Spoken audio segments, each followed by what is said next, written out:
Shalom Uvracha, bienvenue à tous. Alors, il nous parle ici le Pele Yoetz du Gilgul, de la réincarnation. Alors, c'est un cours qui fait peut-être un peu peur, donc peut-être ceux qui se sentent pas prêts, il vaut mieux qu'ils attendent quand ils se sentiront prêts pour entendre ce cours, pour regarder ce cours. Il y a plusieurs types de Gilgul, de réincarnation, et qu'est-ce qu'on entend par ce mot-là? Ça veut dire un homme, il est constitué, il y a le corps, et puis il y a la Neshama, il y a l'âme. Alors quelqu'un, il part de ce monde-ci, la Neshama, elle monte en haut. Alors des fois, on peut lui dire, voilà, ta Neshama, il manque des choses. Dans ce monde-ci, il y a des mitzvot que tu n'as pas fait. Il y a des parties de la Torah que tu n'as pas étudiées, et ça, c'est manquant. Donc, on va te renvoyer en Gilgul. Alors des fois, ça peut être toute la Neshama, et des fois, ça peut être une partie de la Neshama. On peut lui dire, écoute, 80% de la Neshama, ce qu'il fallait réparer, ce qu'il fallait faire dans ce monde-ci, tu l'as fait. Mais il y a 20% qui sont manquants. Donc il va falloir que tu reviennes en Gilgul. Et des fois, on peut l'associer à une autre personne qui existe. On va lui rajouter ce nitzot, cette étincelle de Neshama. Et il va venir, et l'autre, il va faire certaines mitzvot, certaines études qui lui manquaient. Et donc comme ça, il va se compléter. Ça, c'est une première forme de Gilgul. Il faut savoir qu'une Neshama, elle se divise en une infinité de parties, de nitzotzot. Et c'est pour ça qu'on voit que par exemple Caïn et Hevel, les deux enfants d'Adam Arishon et Adam Arishon lui-même, qui sont revenus plusieurs fois dans différents Gilgul. Alors on dit comment c'est possible? Parce que ça se divise, et quand il y a une partie qui est réparée, alors elle reste en haut, elle a fini, elle reste en haut, et le reste, il revient. Alors c'est sûr que le fait de croire à l'existence des Gilgulim, c'est quelqu'un qui va forcément réveiller l'homme à faire teshuva en se disant, attends, il y a quand même des choses, c'est quand même une réincarnation, et puis il n'y a pas seulement ce qu'on a dit par rapport à celui qui manquait des mitzvot, il manquait de la Torah, mais il y a aussi la punition. Celui qui revient en Gilgul par rapport à des averot qu'il a fait de son vivant. Alors là-dessus, il y a plusieurs formes de Gilgul. Il y a Domem. Domem, c'est l'inerte. Quelqu'un il peut revenir en Gilgul dans une pierre. Comme il dit le Pasuk, Even Mikir Tzak. La pierre, depuis le mur, elle va crier. C'est quoi la pierre? Elle va crier. La Neshama de la personne qui est contenue dans la pierre, elle va crier, et donc il y a une certaine réparation. De même, Tsomeach, c'est tout ce qui plante, tout ce qui pousse, tout le végétal, une plante, un arbre. Quelqu'un il peut aussi revenir en Gilgul là-dedans. Et puis, Chai, Bilti, Medaber, les bêtes qui ne parlent pas, c'est-à-dire tous les animaux. Et là-dessus, il y a la distinction entre bête pure et bête impure. Parce que c'est beaucoup plus dur de revenir en Gilgul dans une bête impure que dans une bête pure. Alors, qu'est-ce qui se passe? La souffrance, elle est terrible parce que la Neshama, elle est faite pour exister dans un corps humain, avec des bras, des pieds, une bouche, un nez, de manière humaine. Et non pas dans une pierre. Donc la Neshama dans la pierre, elle se sent très mal. Dans l'arbre aussi, c'est-à-dire elle ressent aussi le froid, l'inertie, voilà, la plante, quelqu'un vient manger la plante, donc la Neshama qui est dedans, elle sent aussi cette souffrance-là, et puis elle est transférée dans une autre plante, etc. etc. Et bien sûr le pire c'est le Gilgul, quand quelqu'un revient dans un animal. Alors là c'est encore plus dur parce que l'animal, voilà, il est sale, il mange pas la même nourriture que l'homme, etc. Et il faut savoir que quelqu'un, quand il revient en Gilgul, dans un être humain, c'est-à-dire qu'il renaît dans ce monde à nouveau, il se rappelle pas de ce qui s'est passé dans les Gilgulim d'avant. C'est pour ça que nous, on se rappelle pas ce qui s'est passé dans les Gilgulim qui ont précédé, parce qu'il faut savoir que la plupart des Neshamot de nos jours sont des Neshamot qui sont revenus en Gilgul. Une Neshama qui vient sur Terre pour la première fois, c'est très rare, presque plus de nos jours.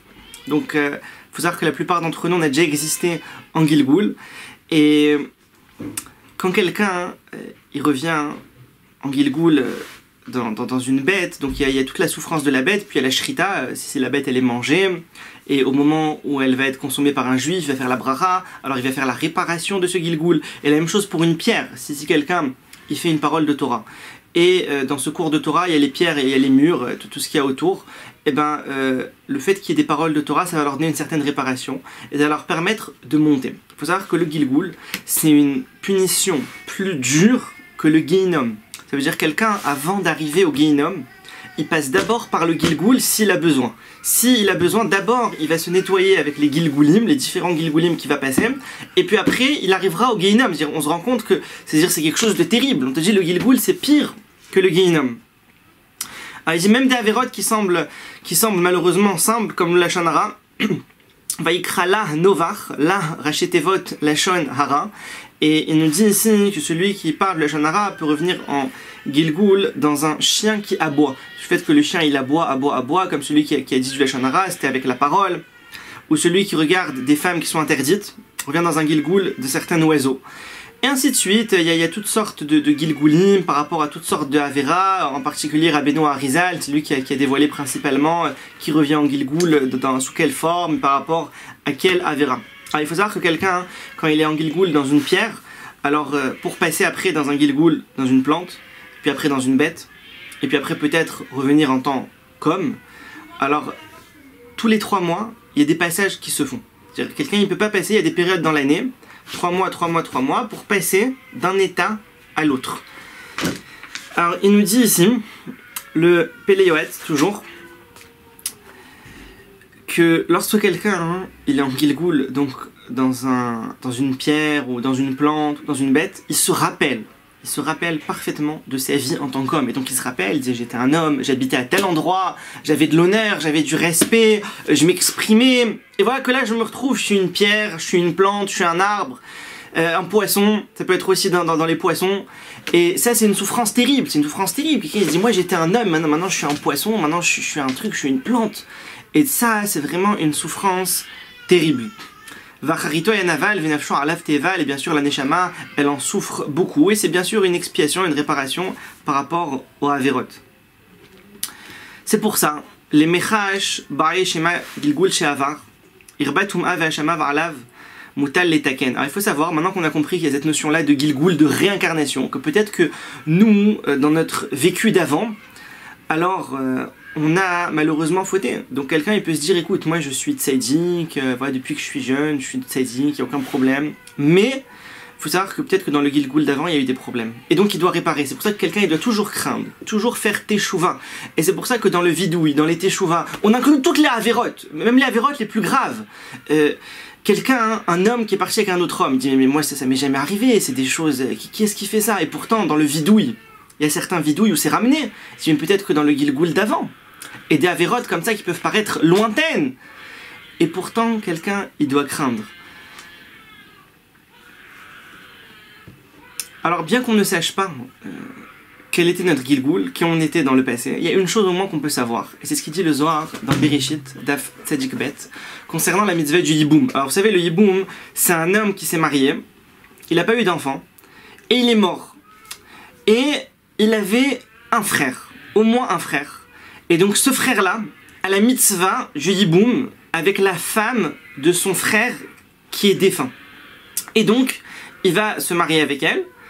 Et on permet à travers ce mariage, s'il y a un enfant, et en fait il nous dit le Zohar, cet enfant-là, ce sera le Gilgul, ce sera la réincarnation du mari qui est niftar. Et donc en fait, le mari devient maintenant l'enfant. Donc en fait le mari qui avant c'était sa femme, et maintenant il revient, et maintenant c'est plus sa femme, c'est sa mère. Et en fait on lui donne une deuxième chance, puisqu'il est mort sans enfant, et on sait que quelqu'un qui est mort sans enfant c'est très grave, très problématique, puisque c'est l'une des mitzvot les plus importantes, d'avoir au moins un garçon et une fille. Quand quelqu'un il part de ce monde, qu'il laisse derrière lui un garçon et une fille au moins, mitzvah de Piria Verivia, alors lui on lui donne une deuxième chance. Et on sait, le Zohar il nous dit, sachez que s'il y a eu cette mitzvah du Yiboum, et il est né un enfant, sachez que cet enfant-là, c'est le papa, l'homme, qui est niftar. C'est le même.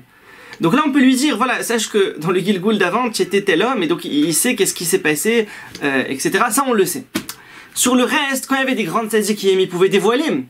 De nos jours, on peut plus savoir. Alors, un autre point, Vega mitach emunet à Gilgul. Maintenant, du fait que quelqu'un il soit au courant qu'il existe des Gilgulim, alors on peut comprendre des choses que jusqu'à présent on ne pouvait pas comprendre. Comme par exemple, un malheur qui arrive à un enfant, un bébé qui est malade. Un enfant, 6 ans, 10 ans, qui est aussi malade, qui a des souffrances. On se dit mais c'est pas possible, un bébé il vient de naître, il a 1 mois, qu'est-ce qu'il a fauté, qu'est-ce qu'il a fait, il a rien fait. Un enfant, 5 ans, qu'est-ce qu'il a fait? Et pourtant on voit qu'il y a des enfants malheureusement qui souffrent. Ah, maintenant on comprend que si cet enfant-là, en fait, dans le Gilgul d'avant, il avait fait des avérotes et il est venu en fait pour réparer ces avérotes. Donc maintenant, pour les réparer, il a certaines souffrances. Alors maintenant, on comprend comment c'est possible et comment ça peut être fait vraiment avec justice. Ça veut dire, comme on voit des fois, il y a des bébés qui meurent malheureusement le jour de leur Brit Mila. C'est-à-dire le petit bébé, il a 8 jours, on fait la Brit Mila, et malheureusement, suite à ça, des fois, il meurt. Ça arrive, c'est très rare, mais ça peut arriver. On comprend qu'il lui manquait quelque chose, peut-être que dans le Gilgul d'avant, il n'a pas fait la mitzvah de la Brit Mila, et donc il lui manquait juste cette mitzvah-là. Et donc il est venu, il a refait cette mitzvah-là et puis il est reparti. Alors vous allez me dire, et les pauvres parents qui souffrent. Alors Akadosh Baruch Hu, bien sûr, il fait tout le calcul. Ça veut dire, il a calculé que dans cette famille, les parents aussi, ils avaient une certaine réparation à faire et aussi devaient avoir une certaine souffrance. Et donc il a envoyé spécialement ce bébé dans cette famille à ce moment-là. Et donc avec l'explication des Gilgulim, on peut comprendre toutes sortes de souffrances qui arrivent à toutes sortes de personnes, même à des tzadikim qui sont tzadikim et qui souffrent.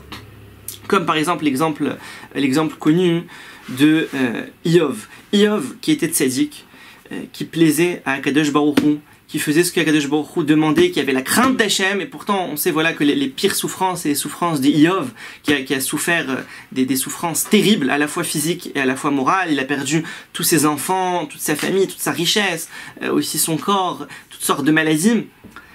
Et j'ai dit, mais pourquoi? Alors, ils nous disent nos sages, il faut savoir que Iyov, c'était le Gilgul, la réincarnation de Terach. Terach était le père d'Avraham Avinu. Et Terach, il a fait beaucoup d'Avodazara. Il avait même un magasin de statues. Il vendait de la Avodazara. Il disait aux gens de faire la Avodazara. Donc, une avéra terrible. Et donc, il est revenu en Gilgul chez Iyov. Et donc, on comprend maintenant. Parce que sinon, on comprend pas. On dit, pourquoi Iyov, il a souffert comme ça? Mais on comprend que c'était le Gilgul de Terach. Alors, on comprend pourquoi est-ce qu'il a autant souffert.